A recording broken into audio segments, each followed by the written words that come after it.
今日特登，今日係1月中啦，咁特登嚟 David Austin 咧，都係想了解下佢哋 David Austin 喺冬天嗰度究竟係點樣去照顧啲玫瑰，因為有時我英文嘅問題啦，我都睇即係可能廣東話、普通話嘅介紹種嗰啲玫瑰啦，咁始終唔同嘅地區可能有唔同嘅少少唔同嘅知識，咁所以我都係想喺英國住，咁梗係嚟返英國嘅玫瑰花園去了解佢哋嘅方法係點樣做啦。咁我要大家影下俾你嘅。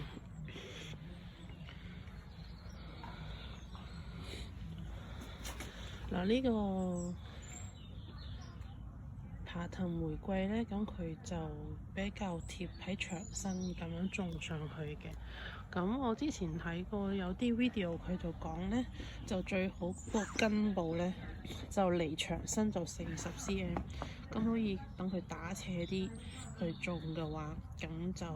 可以底部嗰度都可以啲受到陽光咯。咁可以就容易出啲強筍出嚟，就多啲分支咁樣嘅，大家可以參考下呢個嘢。嗱，我想講翻咧，咁佢依棵係 Ramping Rose 嚟嘅，即比較大型嘅玫瑰。咁佢呢度都係打斜咗去，打斜咁樣種向牆身咁樣嘅。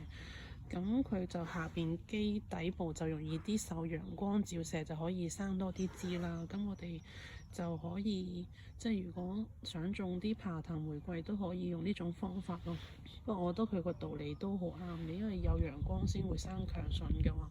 冇陽光照落去，淨係打頂嘅話，咁我佢淨係得上邊有花咯，即係個所謂嘅頂端優勢咁樣咯。不過佢呢度就可能個距離得30cm 度，可能可以種遠少少，離遠少少。